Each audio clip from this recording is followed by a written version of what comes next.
God's work of keeping time at least in 2 or 3 acts of your life of the day. तो बाकी की schedule दिन की उसमें से सेट और स्टेबल हो जाएंगे, सेट और स्टेबल हो जाते हैं. तो उनके जीवन में ये था. फिर व्यक्तिगत जीवन में एक एटीट्यूड था. बहुत बार वे ये बात करते थे और मैंने बोला ना कैसी बड़ी बायोग्राफीज में भी आपको मिलेगा. He used to say, जीवन में अगर कम खाएंगे तो शरीर अच्छा रहेगा और गम खाएंगे तो मन अच्छा रहेगा. प्रमुख स्वामी महाराज के जितने सम्मान हुए ना, बड़ी अमेरिका में 40 से ज्यादा की टू द सिटीज उनको मिली है. ब्रिटेन पार्लियामेंट में स्टैंडिंग ओवेशन के साथ उनका सम्मान हुआ था. कनाडा की पार्लियामेंट में 550 एमपीज ने स्टैंडिंग ओवेशन के साथ उनका सम्मान किया था. व्हाइट हाउस पे एक इंडियन फ्लैग और अमेरिकन फ्लैग लगाया गया था 24 घंटे के लिए. और रोनाल्ड रेगन जब प्रेसिडेंट थे, उनके रिप्रेजेंटेटिव आके प्रमुख स्वामी महाराज को बड़े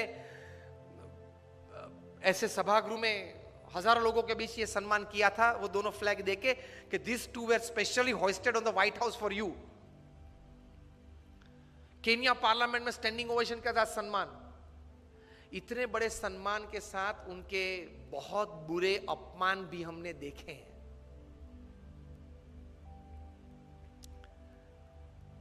वहां गोंडल में हमारा मंदिर है, वहां 2 पेड़ कटने थे क्योंकि एक्सटेंशन था, प्लान था कंस्ट्रक्शन का.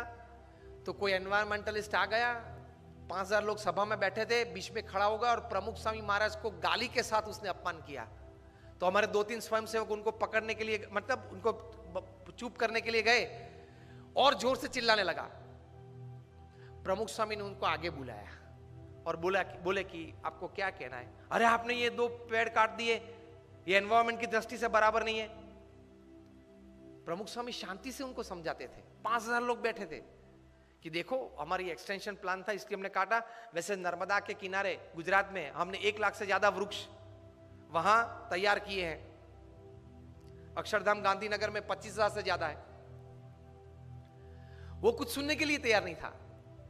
2 बार बोल गया, फिर वहां से चल निकला. प्रमुख स्वामी ने 2 वॉलंटियर्स को कहा कि उनके साथ रहना और जब तक वो बाहर जाए तब तक उनके साथ रहना, क्योंकि वे जानते थे कि शायद उसको मार भी दे.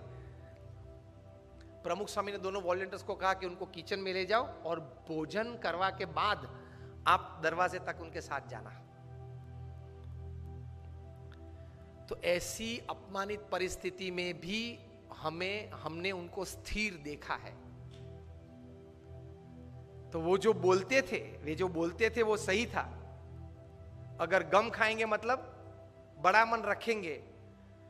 किसी ने कुछ बोल दिया तो उस वक्त वो शब्द पे ज्यादा मेरा अपमान कर दिया, ये गलत बोल दिया, ये बोलना नहीं था, इस प्रकार की सोच नहीं रखेंगे. बोल दिया, अनजाने में बोल दिया. In an ignorant state of mind he said, so what. So he could digest. और हमारा मन तो कितना निर्बल है. कोई रिसेप्शन में या प्रसंग में जाके फिर वापस घर आते तो चर्चा क्या होती है देख लेना. वो आया था, वो नहीं आया था, वो लेट आया था, वो खाने के वक्त आया था, उसने मेरे सामने देखा लेकिन स्माइल नहीं किया. मुझे उससे मिलने की इच्छा थी लेकिन उसके चेहरे पे एटीट्यूड अच्छा नहीं था, उसने ये पहना था, नहीं पहना था. 2 घंटे तक फंक्शन के बाद घर में यही चर्चा होती है सबके घर में. यस और नो? वे आए थे, वे नहीं आए थे, उसके लिए आप फंक्शन में गए थे. Half of the time we don't know what we are doing. 50% जीवन तो यूं ही पानी में चला जाता है. हमको कॉन्शियस स्टेट में पता ही नहीं है कि हम क्या कर रहे हैं. बारात निकलती है तो तीसरे मंजिले पे खड़े खड़े, सुबह में एक तो देरी से उठा है, 10 बज गए हैं तो भी ब्रश करते करते वहां थूक रहा है, स्वच्छ भारत प्रोजेक्ट बिगाड़ रहा है प्रधानमंत्री श्री का. और फिर अंदर आके बोलेगा बारात 20 मिनट तक देखी, दोनों जम नहीं रहे. तो दोनों को जमाने की जिम्मेदारी तेरी थी, और अगर नहीं जमा और कुछ हुआ तो एक की जिम्मेदारी तेरे पे आने वाली है. एटीट्यूड्स हमारे बहुत चीप हो गए. तो मन जरा दृढ़ रखना. Accept and welcome wrong attitudes and insults in life. देख तो लो, चेक तो कर लो आप इमोशनली कितने स्ट्रांग है. इमोशनली आप कितने स्ट्रांग है चेक कब होगा? जब आपका किसी ने अपमान किया, जब आप प्रतिष्ठित हो और पोजीशन पे हो, आप अथॉरिटी हो, फिर भी आपकी मनमानी के विरुद्ध कोई अगर ओपिनियन दे और वो भी मीटिंग में दे और मीटिंग में सब मेंबर्स उनको सपोर्ट करे, whether it is pre planned और spontaneous, that is also different story.